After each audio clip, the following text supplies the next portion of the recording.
Chapter 5. The Democratic Triumph of 1892. 1. The Road to Democratic Triumph.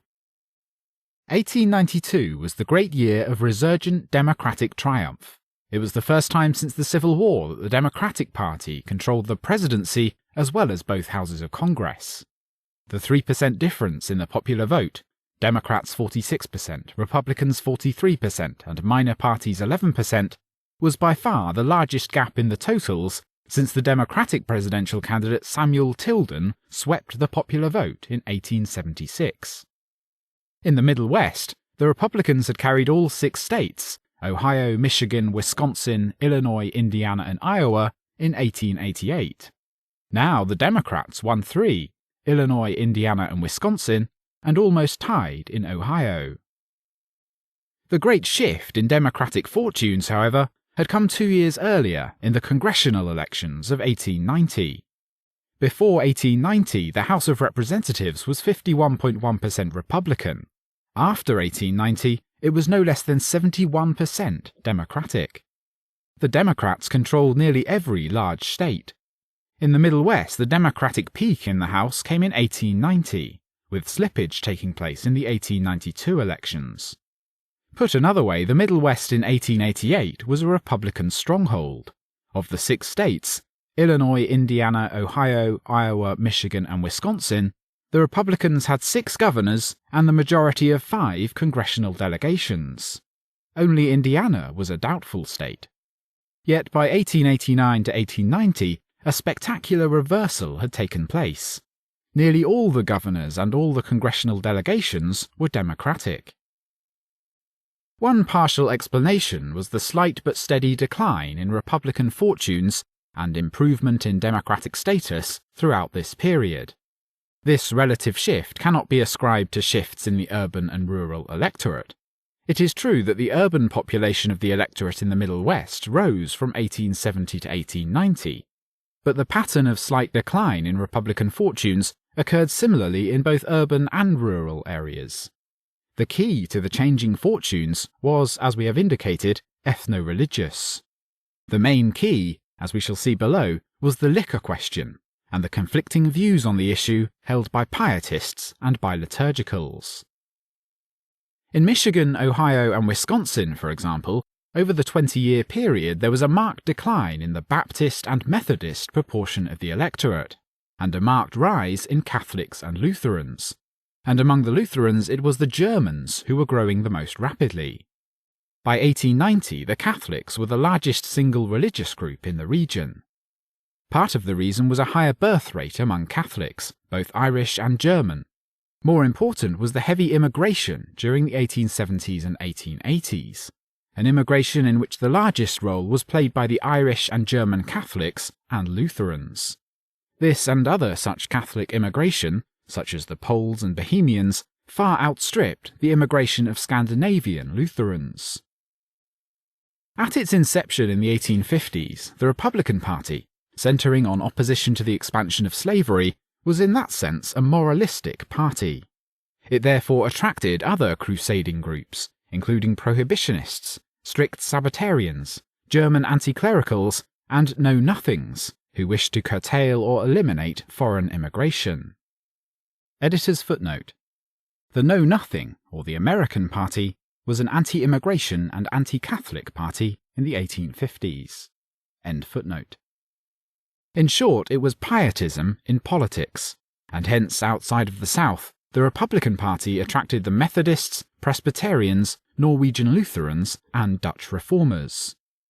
On the other hand, the Democratic Party, as the traditional party of laissez-faire, attracted the immigrant Catholics and German Lutherans. After the war, it seemed clear to knowledgeable politicians that the German Lutherans were the swing vote, since the other religious groups were firm in one party or the other. By their quixotic choice in 1872 of the New York Republican reformer and prohibitionist Horace Greeley for president, the epitome of the pietistic crusader, the Democrats totally alienated the German Lutherans and went down to a crushing defeat. Editor's footnote. Horace Greeley was also a supporter of the protectionist tariff, anathema to the traditional members of the democracy, and so a group of the more classical liberal members, later called the Bourbon Democrats, nominated Charles O'Connor on the straight-out Democratic ticket for president in 1872, although he did not officially accept the nomination. End footnote. As a result, the Democratic resurgence was postponed for another 4 years. Ohio and Wisconsin were conquered by the Republicans in 1872, but the party promptly threw away its winning momentum. For in both states, the Republicans quickly enacted prohibition statutes under the pressure of the women's prayer crusade against alcohol. The reaction of the German Lutherans to this hated prohibition was intense, as the Republicans lost both states in the elections of the following year. In Wisconsin, the Republican vote fell from 55% to 45% the following year, while in Ohio, the Republican poll fell from 53% to 48%. The Republican politicos then began the process of separating themselves from the bulk of their constituency in order to woo the German Lutheran swing vote. The risk was that their militancy would be angered and fall away from the cause or shift to minor parties. The maneuver was to woo the German Lutherans by playing down Prohibition and Sunday blue laws, while stressing anti-Catholicism and opposition to subsidizing Catholic parochial schools with tax-supported funds. Thus, future President Rutherford B. Hayes won the Ohio gubernatorial race in 1875 by at one and the same time bitterly attacking the Catholic menace to the public schools and, although denouncing liquor, also coming out against government-mandated prohibition. Editor's footnote.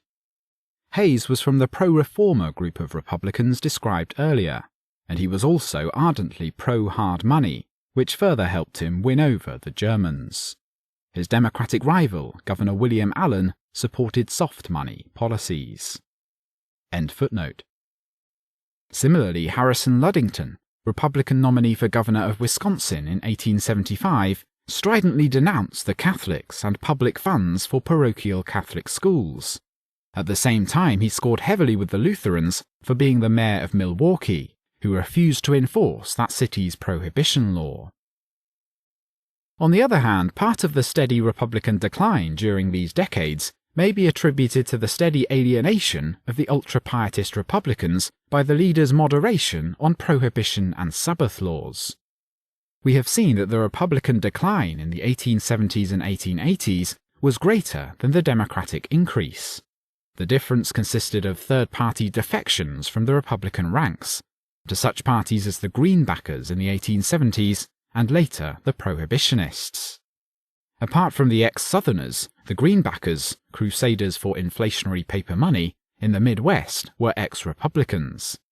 In any case, they were almost all Pietists, Methodists, Baptists, and Norwegian and Swedish Lutherans. There was hardly a Catholic or a German Lutheran amongst them. Editor's footnote. Kleppner argues that the fact that many Pietist leaders actually attacked Greenbackism was implicit recognition that the philosophy had large appeal among the rank-and-file Yankee Pietists. End footnote. During the 1880s, the Prohibitionist voters were almost all defecting Republicans, including the Scandinavian Lutherans, but above all the Methodists, native, Welsh and Cornish. Despite these defections, the Republican leaders, seeing the rapid growth of German Lutherans among the electorate, increasingly committed themselves to the policy of moderation on prohibition and Sabbatarian legislation. In Ohio, the Republican Party was torn between the moderate policy of John Sherman and William McKinley and the strident prohibitionism of Joseph Foraker. It became increasingly clear during the 1880s that Foraker succeeded in his races for governor only when he moderated his prohibitionism and confined his pietist appeals to denouncing the Catholics for undermining the public schools. In Detroit, too, the Republican businessmen formed the Michigan Club in 1884 and came to dominate Republican politics in the city. The Michigan Club turned sharply away from old-stock pietism and turned toward appealing to the immigrant German Lutherans. As a result, in 1890, the Republicans nominated an urban wet for governor of Michigan after the Democrats, in a remarkable and ominous hint for the future, had nominated an old-stock, pietistic dry. We come then to the question, why the great shift toward the Democrats in 1890? In Ohio and Wisconsin, the reason was a massive shift of German Lutherans from the Republicans to the Democrats, so much so as to carry Wisconsin for Grover Cleveland. Michigan, which will be discussed in more depth below, was an unusual case. Here the 1890 shift toward the Democrats took place among native Protestants in southern Michigan, while Catholics strengthened their support for the Democrats in the Upper Peninsula. The native Protestants were attracted by the unusual Democratic nomination for governor of a pietistic dry. 2 years later, however, the Democrats returned to their traditional nominating pattern. The native pietists went back to the Republicans, while the former Democrats returned to their old party. Orthodox historians explain the massive rise in Democratic fortunes in 1890 to reaction against the high McKinley tariff of that year. But for one thing, the Ohio shift came the year before, in 1889, and it has not been explained why the German Lutherans should suddenly get so upset about the protective tariff. Neither can the rise of the Populist Party in 1892 be said to have affected this shift between the two major parties. Overall, the Populists attracted about as many Democrats as Republicans, and they attracted far more prohibitionists than either of the major parties. The inflationary and strongly pro-statist Populists were basically a farmer party of native, British, Norwegian and Swedish pietists. As a rural pietist party, it is no wonder that the bulk of its voters had been prohibitionists. To explain the great democratic rise in 1890, we must examine the situation in various special states. Ohio, as we have seen, shifted strongly democratic first, in 1889, largely because of the change in the German Lutheran vote. The explanation for this change is clear, an upsurge in prohibitionism. Ohio had never gone prohibitionist thanks to the voting strength of the Cincinnati Germans. The Republican Dries had submitted a constitutional amendment to outlaw liquor in 1883, but the voters had defeated the proposal. Failing to get a whole loaf, the prohibitionists decided on half, strict and expensive licensing laws, particularly on saloons. In 1885, the Ohio legislature imposed a stiff tax on liquor, and it followed in 1888 by raising the tax and by prohibiting the sale of alcohol on Sunday.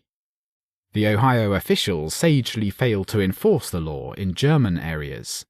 As a result, in the following year, the Cincinnati Law and Order Association, known locally as the Evangelical Stranglers, petitioned Governor Foraker to enforce the law prohibiting the sale of liquor on Sunday. Foraker now hearkened to his old prohibitionist faith. He accepted the petition, and he summarily removed the Cincinnati Police Board and appointed a new one to enforce the law. This action precipitated the Saloon Keepers' Rebellion. Saloon keepers and liquor dealers organized a League for the Preservation of Citizens' Rights to combat the law. 300 German saloon keepers resolved to stay open on Sundays in defiance of the law. Not only in Cincinnati, but throughout the state, law and order associations sprang up. They also supported Governor Foraker's request for a constitutional amendment to allow the state to control election boards in cities, and thereby to eliminate corruption. That is, victories by the urban machine Democrats. In the fall elections in Ohio in 1889, the Democrats were silent on the liquor laws for fear of alienating their Southern Baptist and Disciples of Christ supporters. They did call, however, for home rule for the Ohio cities, which would have meant non-enforcement of the law in German areas. The League for the Preservation of Citizens' Rights called for the repudiation of Governor Foraker, who was seeking a third term. All this was enough to induce a massive swing of German Lutherans into the Democratic camp, and Democratic Representative James Campbell won the election for governor. In the presidential election of 1892, in which the Democrats almost tied the Republicans, the Democrats were able to keep some of the German Lutherans who had defected 3 years earlier. The remainder of the gain over 1888 came from a defection of many Republican pietists to the prohibitionist ranks, a defection spurred by the current dominance of the moderate McKinley faction in the Republican Party of Ohio. Seeing the handwriting on the wall, for example, the McKinley group had dropped the idea of enforcing the Sunday closing law. It is instructive to see how the Democrats, led in the press by the Cincinnati Enquirer, were able to argue for the libertarian democratic positions in the presidential race in 1892 by linking them up to the struggle over Prohibition 3 years earlier. Thus, the major national issues were the Democratic attack on the protective McKinley tariff and on the Republican Force Bill, a final attempt to bring back Reconstruction and impose federal supervision of congressional elections in the South. On the tariff, the Democrats linked the governmental paternalism of the tariff to the paternalism of Prohibition. On the Force Bill, the Democrats could link it with Prohibition by denouncing in both cases the Republican assault on home rule and local government, by attempting in both cases to centralize power in the hands of Republican fanatics and to suppress individual liberty. In both cases, the issue was liberty against Puritan meddling and paternalism. For their part, the Republicans, while countering with their habitual stance as the party of morality, raised a more moderate note by attacking the defectors to the Prohibition Party and other minor parties as cranks and meddling prohibitionists. It was in this unwanted tone of attack upon moral crusading that the Republicans anticipated their momentous shift of policy 4 years later. Even the seemingly well-entrenched Representative William McKinley had been narrowly beaten in the Democratic landslide by German defectors. Rapidly moderating his stance on Prohibition, McKinley was able to buck the Democratic tide by defeating Governor Campbell in 1891, sweeping in a Republican legislature as well. Not only was McKinley the longtime leader of the moderates on pietistic issues, but he was also shrewd enough to reverse his previous pro-inflation and pro-silver stand. In short, to adopt the sort of pro-sound money and gold standard position previously associated with the Democratic Party. This was particularly effective against Governor Campbell, who had come out for free silver. As a result, Ohio was almost the only major state where the Republicans did well in 1891. 1889 was also an ominous year for the Republicans in Indiana. In Indianapolis, in the fall of that year, a group of wealthy Republicans and pietistic ministers organized the High License League of Indianapolis, dedicated to raising the annual license fee for saloons. In response, the Republican administration raised the fee from $100 to $250. As a result, the Democrats swept Indianapolis in a triumphant coalition including businessmen opposed high taxes, classical liberals, and anti-prohibitionist Germans. In Wisconsin, too, the Democrats swept the state in 1890, due largely to a massive shift of German Lutherans from the Republican ranks. 2 years later, the Democrats retained enough of these defectors to enable them to carry Wisconsin for the presidency. Wisconsin, with the exception of 2 years, had been controlled by the Republicans ever since the Civil War.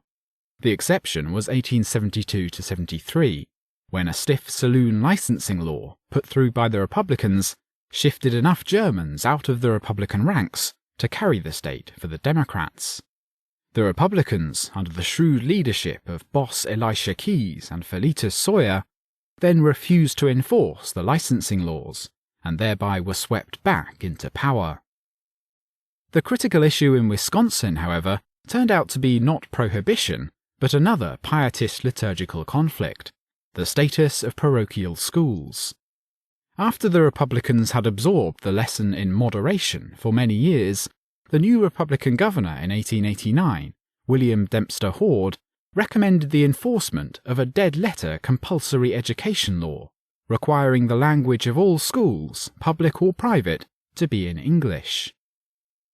In response, the Wisconsin legislature, in the spring of 1889, passed the notorious Bennett Law, which 1. Imposed compulsory attendance for children in school, and 2. Decreed that the language of such a school, whether public or private, could only be in English. This meant, in the concrete, that any German language schools would henceforth be illegal. The Bennett Law hit hard not only at the German Catholic parochial schools, but also at the German language parochial schools operated by the Lutheran churches. The Wisconsin Synod, which ran 164 parochial schools in the state, one-third of which used only English, denounced the law as oppressive and tyrannical, and attacked its encroachment on parental rights and family life. The Missouri Synod, which ran 136 German-language parochial schools, attacked the law for violating the natural rights of parents and their liberty of conscience. At the end of December, the German Lutherans set up a state committee to combat the Bennett Law. In February, 19 Lutheran congregations in Milwaukee made repeal of the Bennett Law the crucial political issue. The 3 Catholic bishops of Wisconsin, all Germans, also attacked the law as interfering with the rights of the church and of the parent.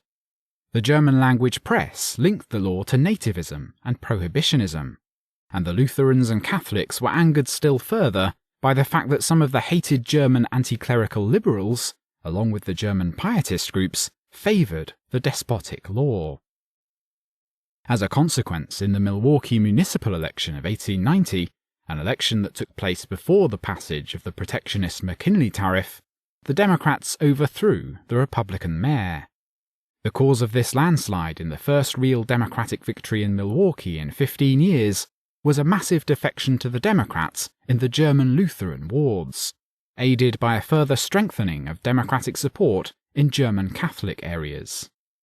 In consequence, the Republican vote in Milwaukee, which had been 47% in 1888, now fell drastically to 30%.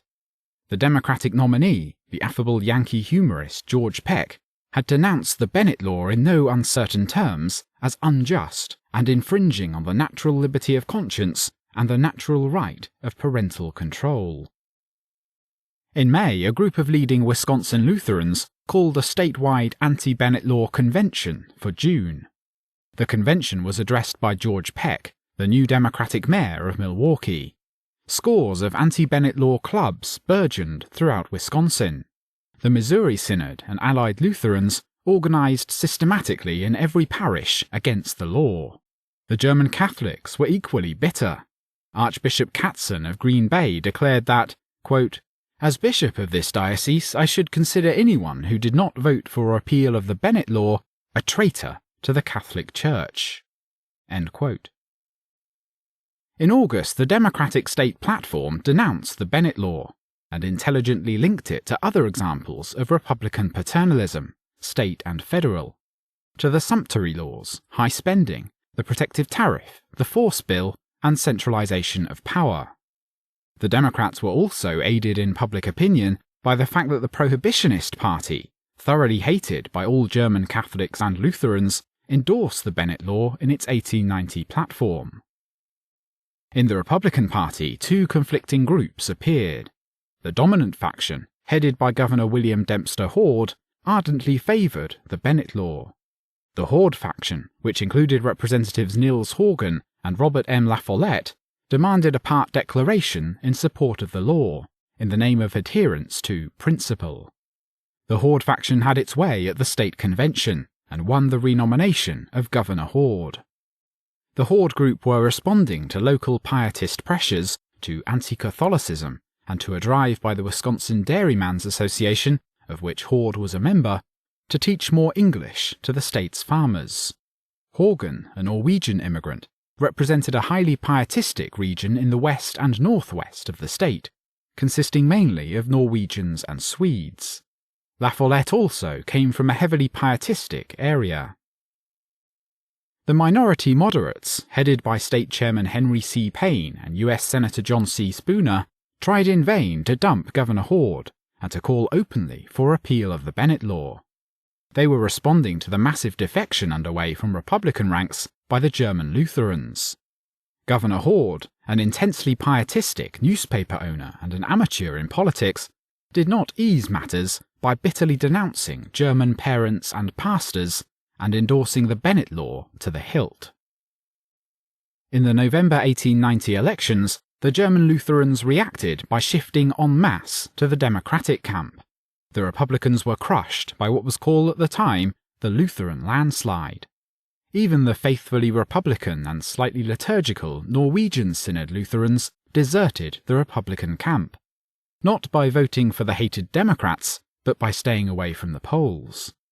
The Norwegian Synod had established Norwegian language parochial schools, and even the pietistic Norwegians and Swedes, especially the recent immigrants, were embittered by the attack on their home tongues. As a result, Governor Hord was smashed by the Democrat George Peck. To the Hord campaign slogan, "The little schoolhouse, stand by it," the Democrats had countered, "Peck and all the schools." The Bennett Law was promptly repealed, with half of the Republican legislators joining the Democrats in the vote. By 1892, while many German Lutherans returned to the Republican ranks, enough stayed Democratic to carry the state for Cleveland. The Bennett Law was modelled after the Edwards Law passed in Illinois in 1889 and pushed through by the state superintendent of public instruction, Richard Edwards. The reaction in Illinois was very similar. The Germans, including the anti-clerical liberals, rallied to defend the right of instruction in the German language. The Republican Party came out strongly for the public schools, as well as for Prohibition, and they renominated Edwards for superintendent. The Democrats, in contrast, called for repeal of the Edwards Law, as violating the natural rights of parents. With the Edwards Law as well as Prohibition and Sunday closing laws as the crucial issues in Illinois, the Democrats were able to win the state, to capture Cook County, and to recapture the city of Chicago. The hated Edwards was defeated handily by the Democratic candidate Henry Raab. In 1892, the Democratic momentum continued.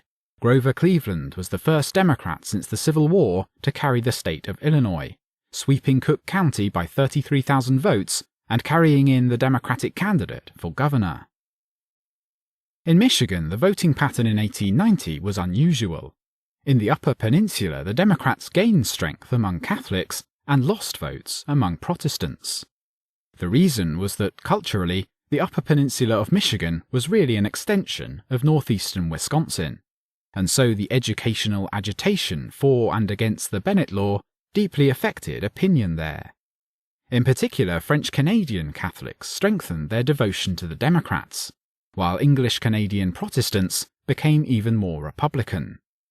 The conflict over the Bennett Law in Wisconsin had polarized the Upper Peninsula even more than before. The political situation in southern Michigan was particularly odd. The Republican moderates, coming to dominate politics in the state, as we have seen, decided to reject a typical pietist farmer for governor and instead nominated an urban wet, James M. Turner, mayor of Lansing. In response, the Michigan Democrats nominated for governor Edwin B. Winans, a prohibitionist old-stock farmer. The result was that in southern Michigan, many Catholics defected to the Republicans, while many more angry Republican pietists failed to vote or supported the Prohibitionist Party. The result was a large defection from Republican ranks and a Democratic victory in the state. 2 years later, however, the parties reverted to type. The Democrats returned to their traditional nominating pattern, the defecting Catholics returned, and the large number of defecting pietists returned to Republican ranks. This meant that Michigan reverted in 1892 to its pre-1890 status as a solid Republican state. Iowa was another state in which the Republicans were overturned by the Prohibition issue. Iowa had always been totally controlled by the Republican Party. In 1855, the pietistic Whigs had passed a constitutional amendment prohibiting the manufacture and sale of alcohol. The Republicans, concentrating on slavery as the major issue, promptly exempted beer and wine from the ban, permitted local option, and didn't enforce the law in counties opposed to it. After the Civil War, the Republicans began to succumb to intense pressure by the Prohibitionists. The WCTU, the Sons of Temperance, and the Order of Good Templars spread the dry gospel, and the Prohibitionist Party was formed, with the Methodists leading the pietistic sects in the New Crusade. In Iowa, the dry political pressure was led by the Iowa State Temperance Alliance.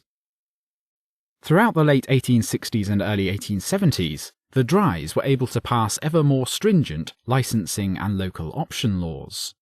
At the Republican Convention of 1875, a coalition of dry and inflationist pietists almost gained the gubernatorial nomination for their leader, General James B. Weaver, later to be a populist presidential candidate.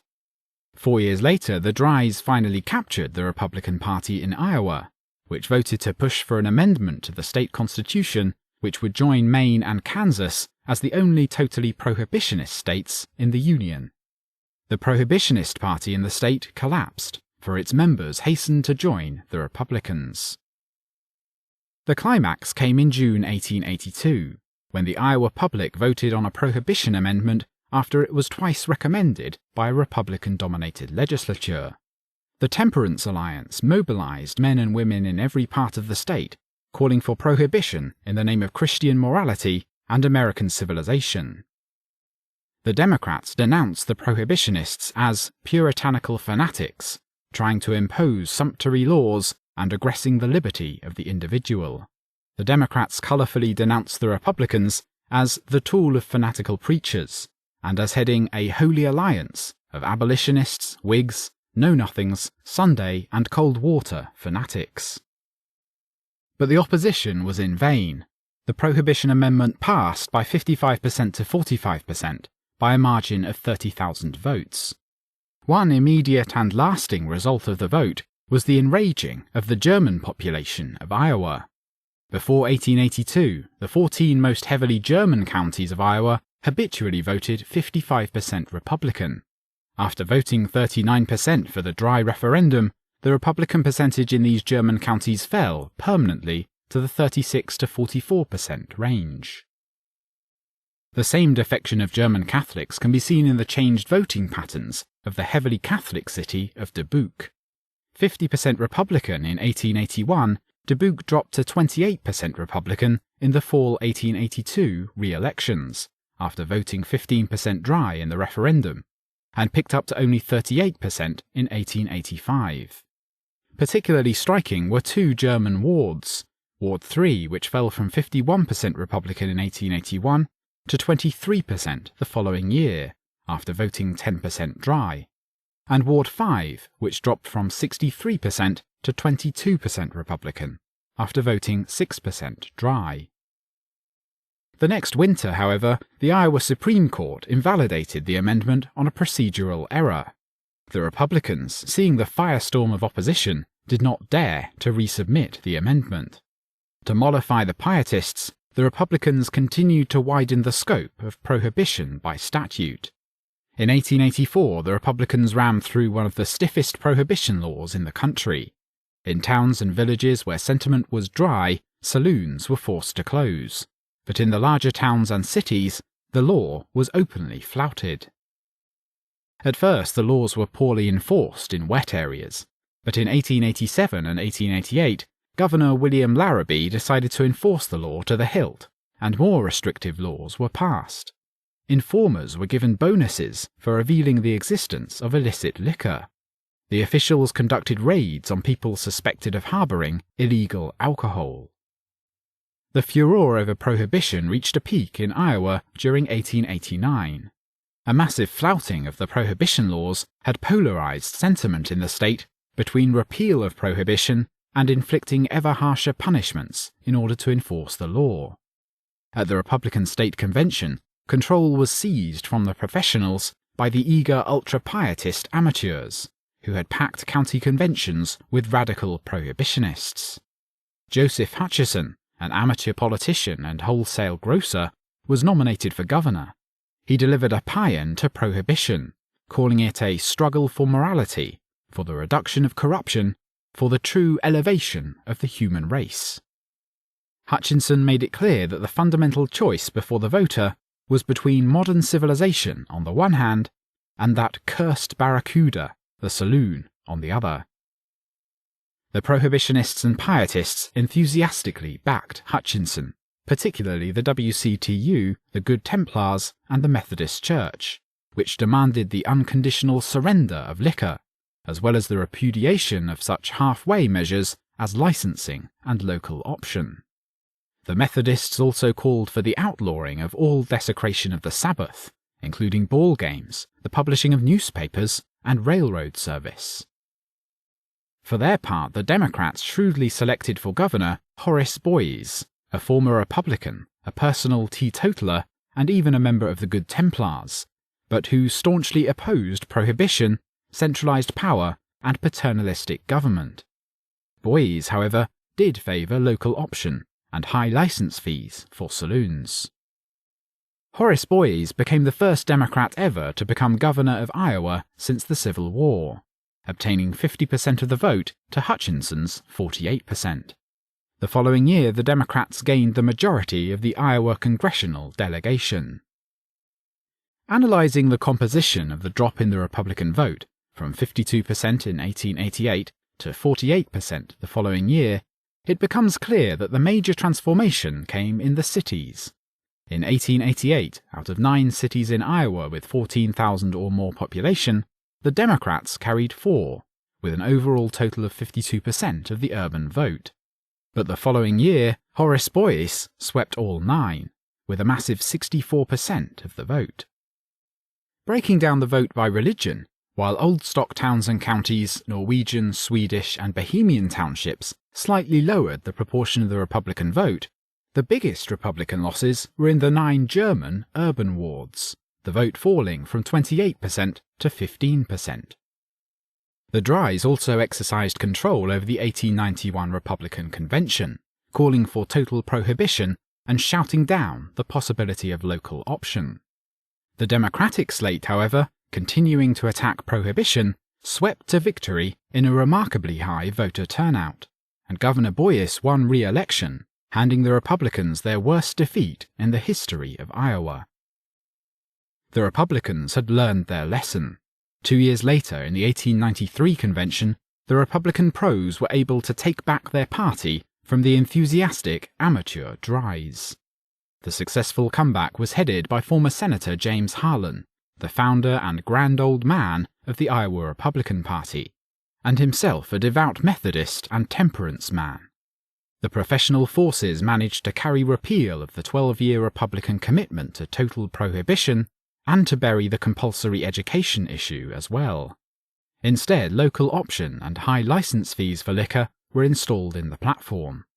To win back the German voters, staunch opponents of cheap money and inflation, the Iowa Republicans even abandoned their cheap money plank and adopted an anti-inflation stance. Armed with their newfound moderation, the Republicans were able to recapture the governorship that year on behalf of the 2. The Republicans regroup. A. The retreat from prohibition. As the Republicans slipped into becoming the minority party in state after state in the early 1890s, it became increasingly clear to their political leaders that something drastic would have to be done. Notably, radically pietist measures would have to be soft-pedalled so as not to aggravate the German Lutherans and other liturgical voters. We have seen how in response to Democratic victories, the Republicans in Ohio and Iowa moved quickly to soften or jettison their prohibitionist platform.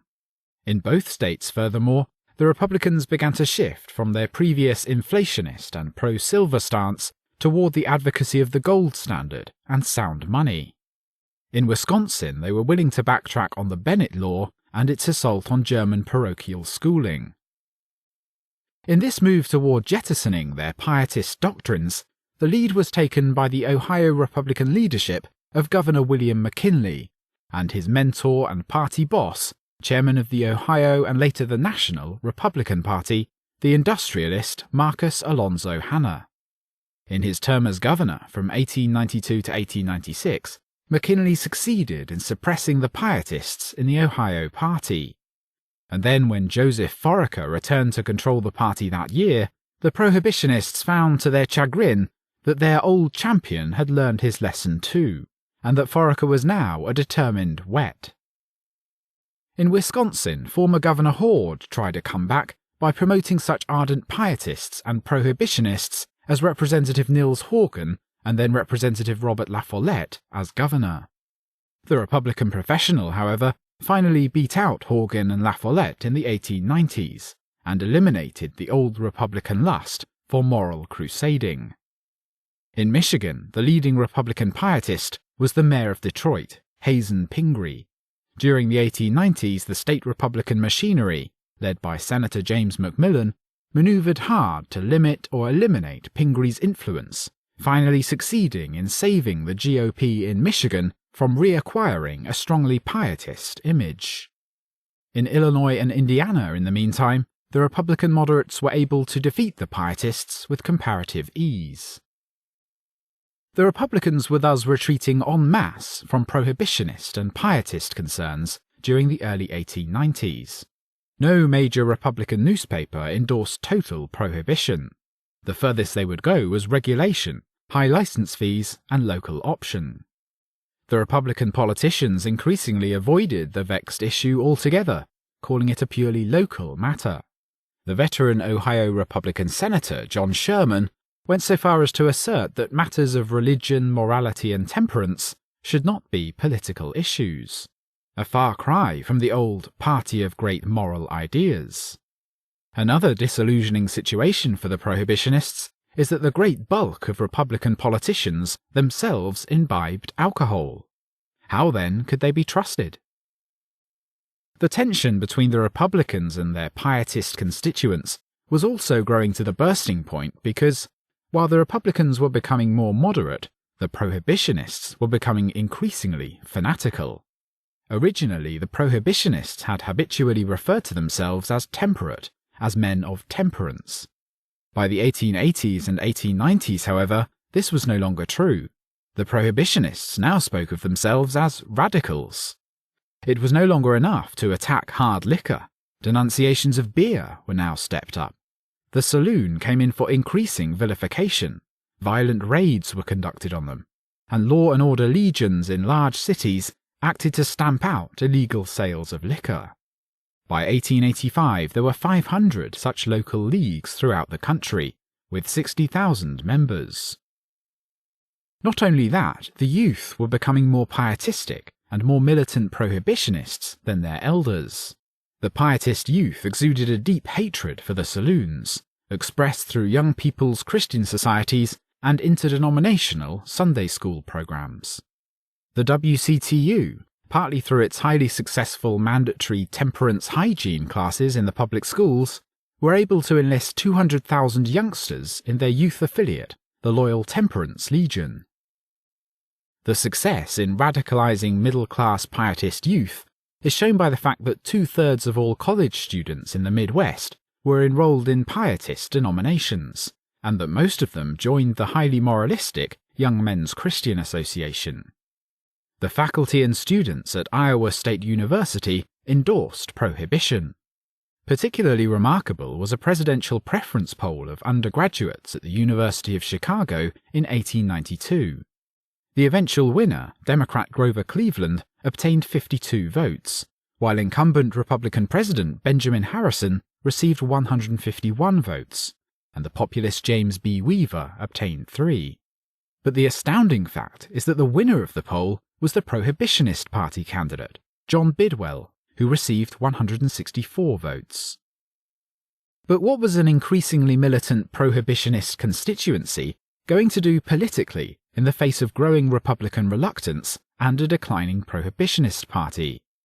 The Prohibitionist Party founded on the question of a single issue on alcohol versus a broad-range pietist, genuine third-party organization.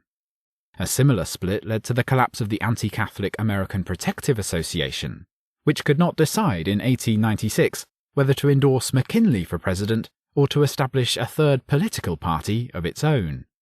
The upshot was the gradual disappearance of the prohibitionist movement as a group of enthusiastic amateurs, and its replacement by an extremely effective and professional single-issue lobby, the Anti-Saloon League, founded in 1893. The Anti-Saloon League, willing to concentrate first on local option laws and to build up steadily from there, rewarded or punished politicians purely on the single issue of alcohol. Its tactic was to triumph in a quarter century. B. Restricting immigration. The Republicans were fully aware that the secular demographic trend, fueled by the arrival of Catholic and other liturgical immigrants, was against them. During the 1880s, while British and Scandinavian immigration had reached new highs, they were surpassed by German and Irish immigration, the latter being the highest since the famous influx of the late 1840s and early 1850s. During the same decade, the new immigration from southern and eastern Europe, especially Catholics from Italy, began to make its mark. Their defeat in the presidential election of 1892 intensified the hatred of Catholics and Catholic immigrants in the Republican Party. The predecessors of the Republicans, the Whigs, had been strongly nativist and anti-Catholic, and the short-lived Know-Nothings, from whose ranks many Republicans had emerged in the mid-1850s, flourished on an exclusively anti-immigrant and anti-Catholic program. Now the embittered Republicans turned to a policy of immigration restriction. If the Catholics could not constitutionally be deported, they could at least be prevented from tipping the balance further. The first break in the American tradition of free and unrestricted immigration came in the Act of 1882, when the federal government assumed at least formal control over immigration, previously regulated by the states, principally New York. Editor's footnote. Although the much more well-known Chinese Exclusion Act was also passed in 1882, it bore little relation to the immigration restrictions on Europeans, both ideologically and politically. End footnote.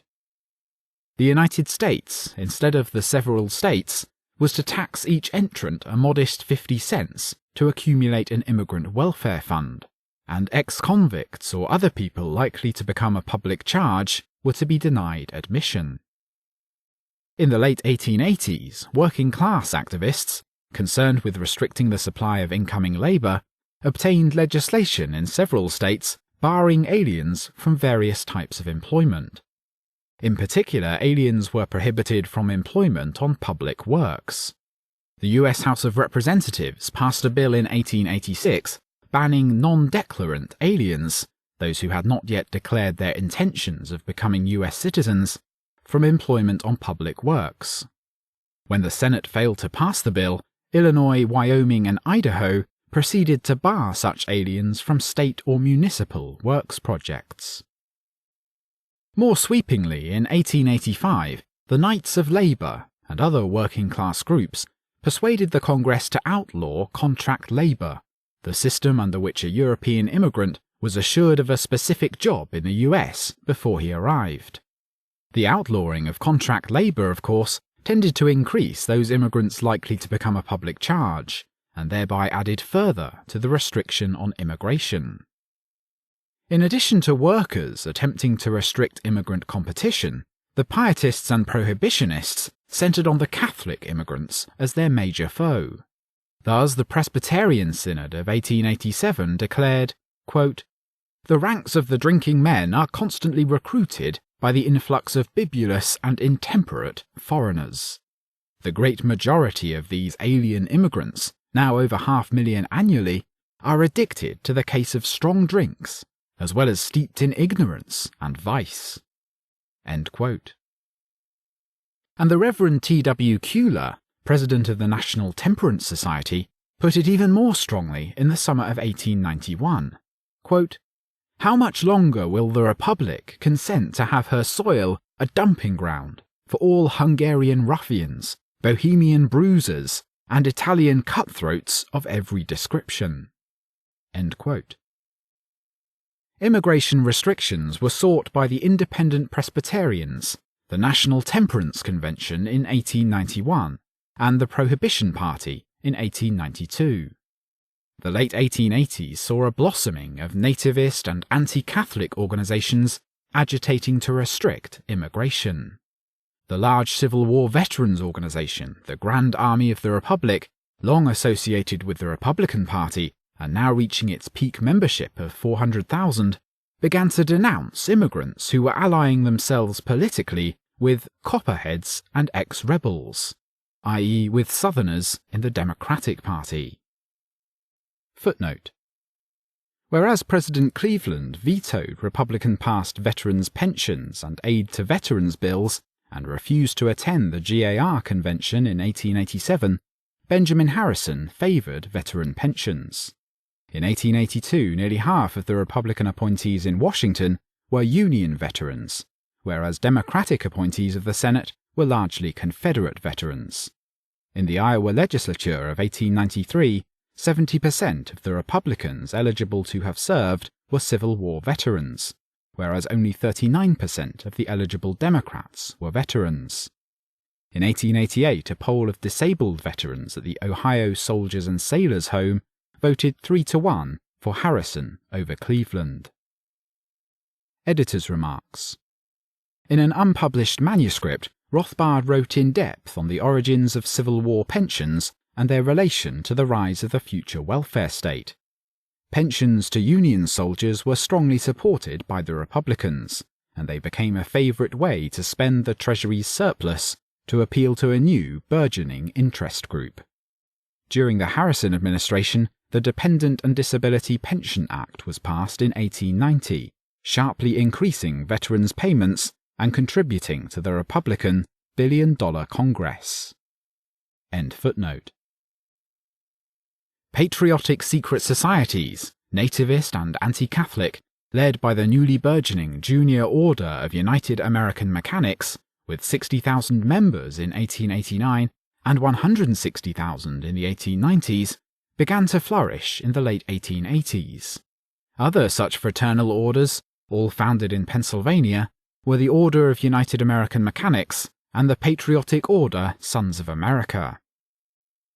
Also newly active was a group of secret anti-Catholic societies, including the United Order of Deputies, with 15,000 working-class members who demanded that employers discharge all Catholics. By far the leading anti-Catholic organization was the American Protective Association, founded in Clinton, Iowa in 1887 by attorney Henry F. Bowers. APA members took secret oaths never to vote for a Catholic or to employ one if a Protestant were available. The APA grew steadily across the upper Mississippi Valley, especially in large towns and cities where Catholics were prevalent. The APA helped the Republicans sweep the ordinarily Democratic city of Omaha in 1891, and the following year it elected a congressman from Saginaw, Michigan. Acquiring 70,000 members by 1893, the APA suddenly burgeoned to a mammoth 500,000 members the following year, centering in the Midwest but also stretching eastward through the Great Lakes area. The APA was almost exclusively Republican. It aided McKinley's re-election as Ohio governor in 1893, and in Michigan, Kentucky, and Nebraska, the organization was close to the Republican Party leadership.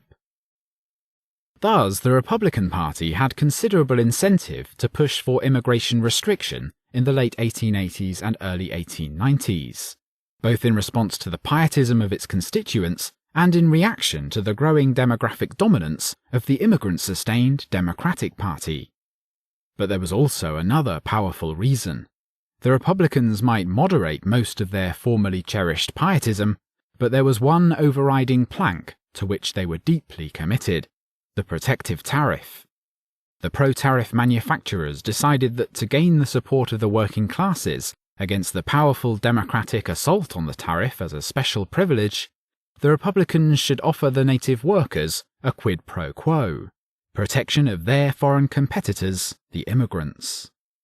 In that way, the manufacturers' privileges and cartels sustained by the tariff would be sweetened by cartelization of the labor force to restrict entry into the workforce.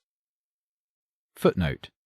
Another example of joint business worker restrictionism sponsored by the Republicans was the drive to outlaw the sale of the products of prison labor. Thus, New York State, in its Constitutional Convention of 1894, passed an amendment prohibiting the sale of products of prison labor. The amendment was supported by labor unions, as well as by those businesses who were competing against the output of convict labor, in particular the manufacturers of brooms and brushes and other manufacturers whose labor was a large part of production costs. The Republican sponsor of the amendment at the convention pointed out that it was simply a logical extension of the Republican Party's long-standing commitment to the protection of both the manufacturer and the labourer from unfair competition. The opponents correctly but vainly charged that the amendment was class legislation, and that prisons could no longer be self-sustaining and would become a far greater burden on the taxpayer. End footnote. The idea of such a bargain in mutual special privilege was particularly pushed by James M. Swank, General Manager of the American Iron and Steel Association. It is no coincidence that the inefficient iron and steel industry had led the drive for a protective tariff from its earliest days after the War of 1812 until the end of the century. By the late 1880s, the Republicans stepped up their agitation for the restriction of immigration. Republican conventions in Pennsylvania and Ohio in 1887, as well as in California the following year, came out for restriction. Senator Justin Morrill, Republican of Vermont, a veteran protectionist and advocate of federal intervention in education, introduced a bill for immigration restriction in 1887. 3 years later, Congress moved toward legislative action. Senator William E. Chandler, Republican of New Hampshire, became chairman of the Senate's first standing committee on immigration in 1890, and thereby assumed the lead of the restrictionist movement. The following year, Congress assumed sole jurisdiction over immigration and put teeth in existing restrictions on entry by compelling steamship companies to carry back all immigrants rejected by US inspectors. This law had a chilling effect on the willingness of steamship companies to carry immigrants to the US. The Act of 1891 also provided, for the first time, for deporting illegal aliens within 1 year of entry, or for deporting aliens who might become public charges from causes existing prior to his landing. The Act also added to the categories of the excluded polygamists, and those with a loathsome and dangerous contagious disease.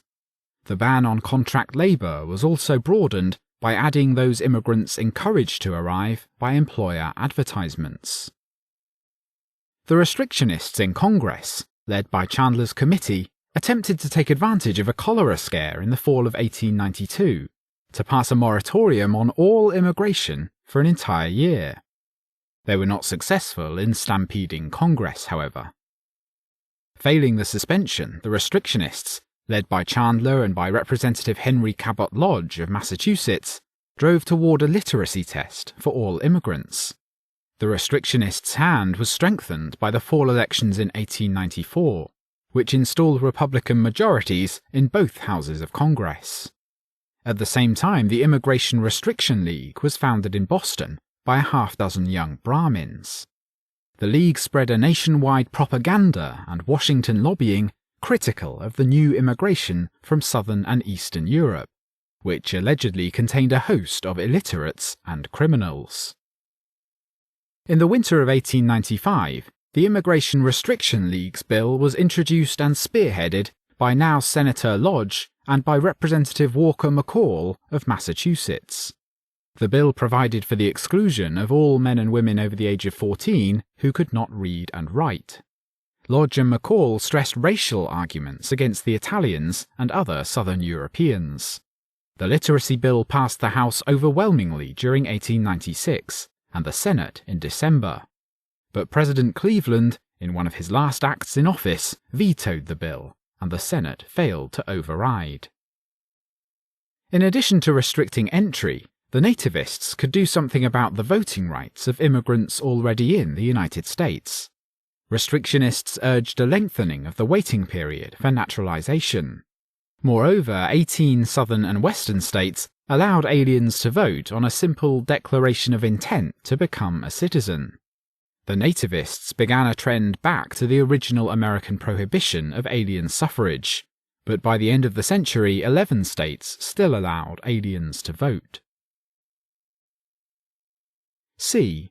Pietism and women's suffrage. Voting need not only be restricted, it could also be expanded, provided that pietists would hope to benefit more than proportionately.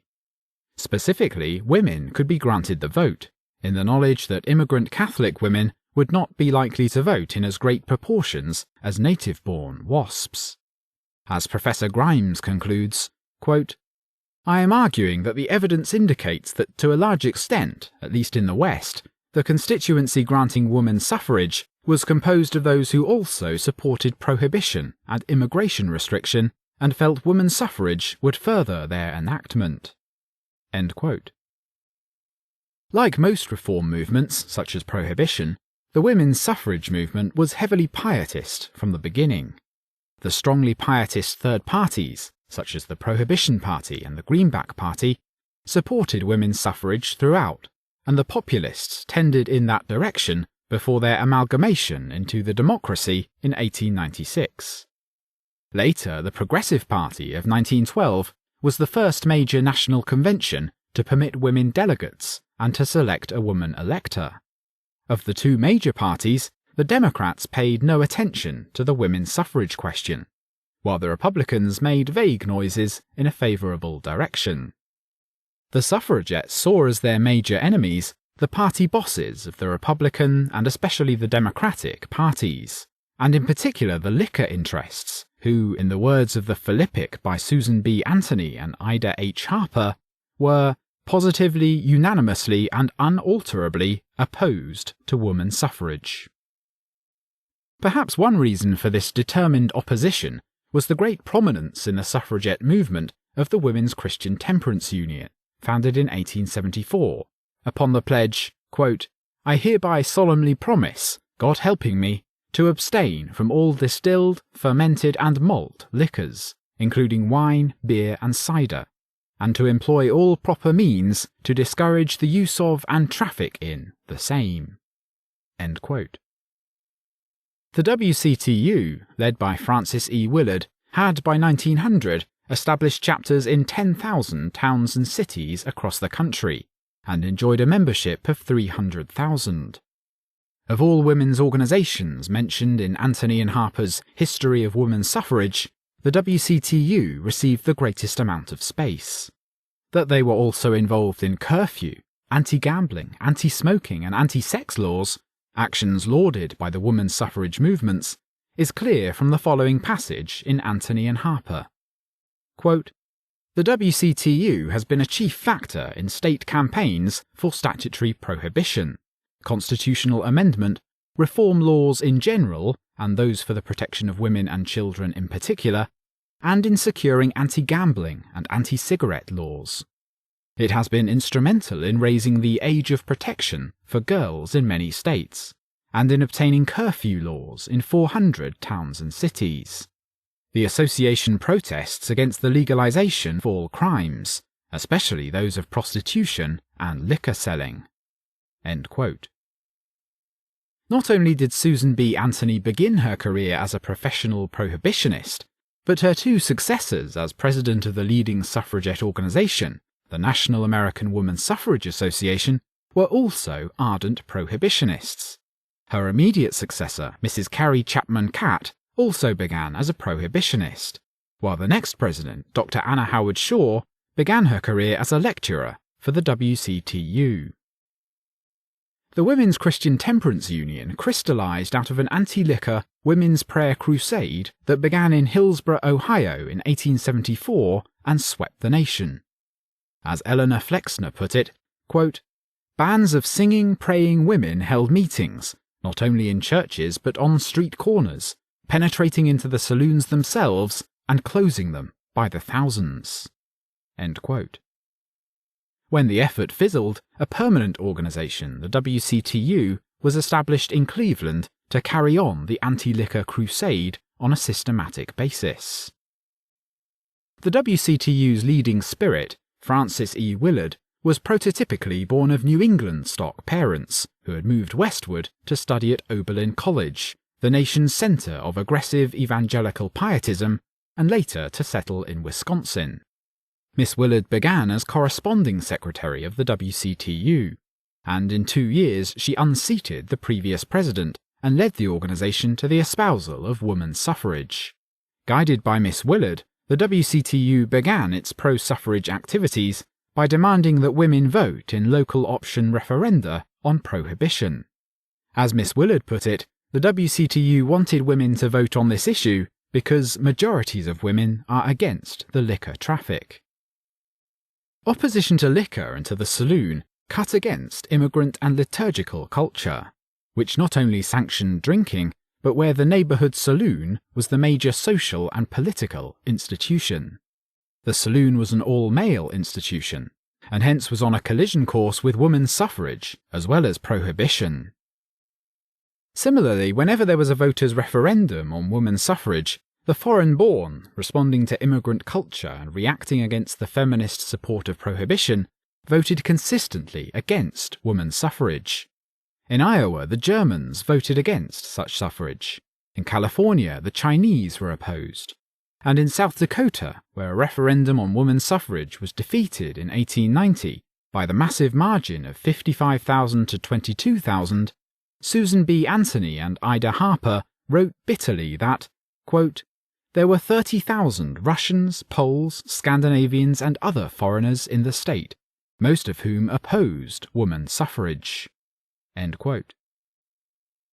Testifying for women's suffrage before the US Senate Judiciary Committee in 1880, Susan B. Anthony expressed the nativism and racism of much of the feminist movement in explaining the voters' defeat of women's suffrage in a Colorado referendum in 1877.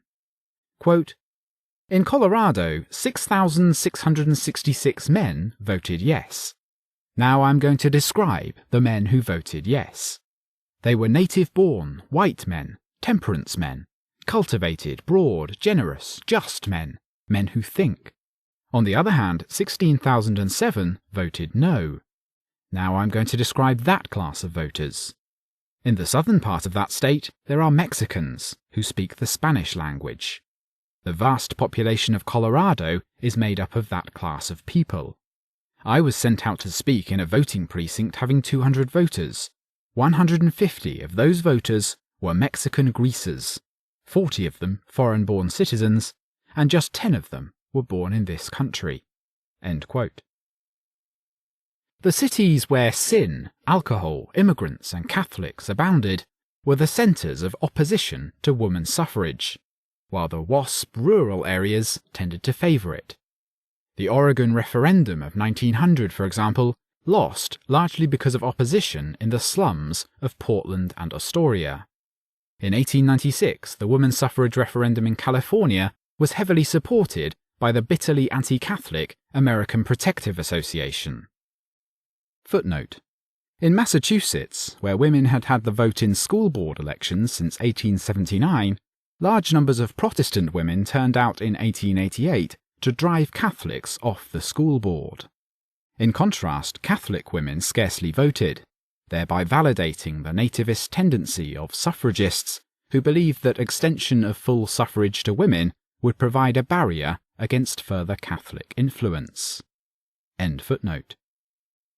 The amendment lost by 137,000 to 110,000 votes, and the Anthony and Harper volume expresses great disappointment about the heavy loss in Alameda County. Quote, "A most unpleasant surprise, as the voters were principally Republicans and populists, both of whom were pledged in the strongest possible manner in their county conventions to support the amendment." End quote. As Grimes writes, quote, "The implication here, and frequently throughout the various volumes of the history, was that the Republican Party should provide the natural home for the women's suffrage movement." End quote.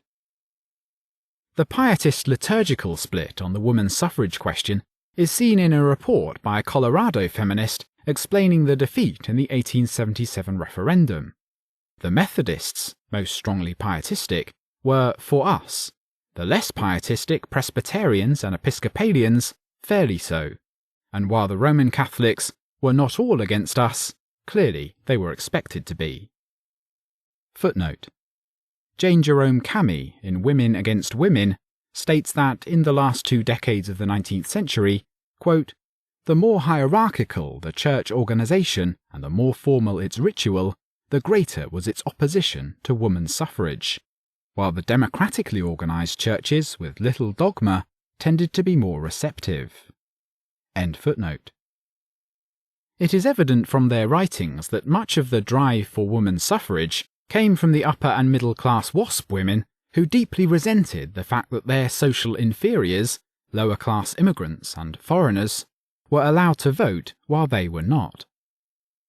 Footnote: where women were given the vote in Chicago before the general adoption of women's suffrage, the highest percentage of women voters appeared in the middle rather than the working class wards. End footnote. Thus, as Antonin Harper put it, quote, "A real democracy has not as yet existed, but the dangerous experiment has been made of enfranchising the vast proportion of crime, intemperance, immorality, and dishonesty, and barring absolutely from the suffrage the great proportion of temperance, morality, religion, and conscientiousness.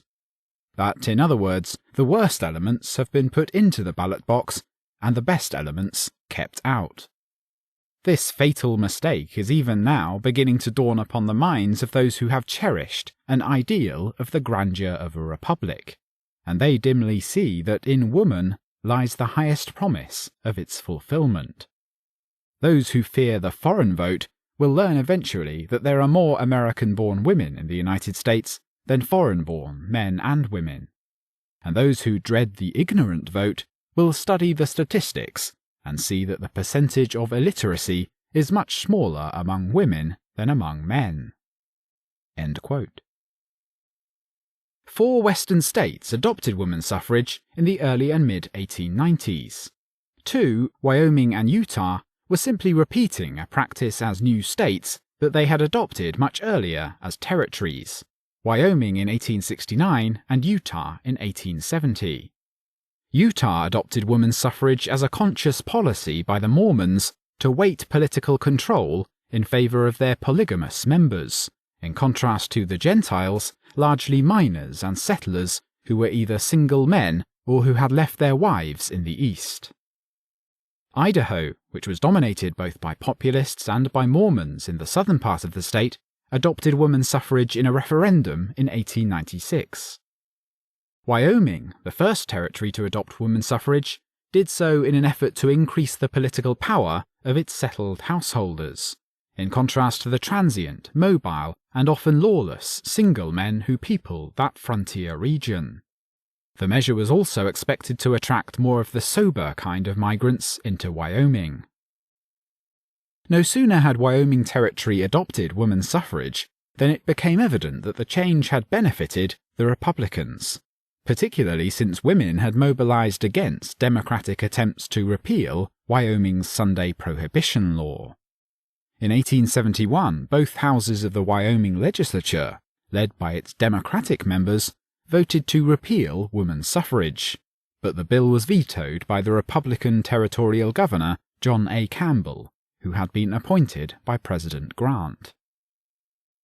Another state adopting women's suffrage in the 1890s was Colorado, which passed it by a referendum in 1893. The reason was the dominance in Colorado politics of the pro-inflation and pietistic populists, then at the peak of their popularity in that state. In the referendum, the populist counties gave a majority of 6,800 on behalf of women's suffrage, while the Republican and Democratic counties voted a majority of 500 against the measure. Moreover, in the state legislature, which submitted the women's suffrage amendment to the voters in 1893, the party breakdown of voting was as follows: Republicans, 19 for women's suffrage and 25 against. Democrats, 1 in favour and 8 against. Populists, 34 in favour and 4 against. It may be thought paradoxical that a movement born and centred in the East should have had its first victories in the remote frontier states of the Mountain West. But the paradox clears when we realise the pietist WASP nature of the frontiersmen, many of them hailing originally from the birthplace of American pietism, New England. As the historian Frederick Jackson Turner, that celebrant of pietist frontier ideals, lyrically observed, quote, "In the arid West, these pioneers from New England have halted and have turned to perceive an altered nation and changed social ideals. If we follow back the line of march of the Puritan farmer, we shall see how responsive he has always been to isms. He is the prophet of the higher law in Kansas before the Civil War. He is the prohibitionist of Iowa and Wisconsin, crying out against German customs as an invasion of his traditional ideals. He is the Granger of Wisconsin, passing restrictive railroad legislation. He is the abolitionist, the anti-Mason, the Millerite, the woman suffragist, the spiritualist, the Mormon of Western New York." End quote.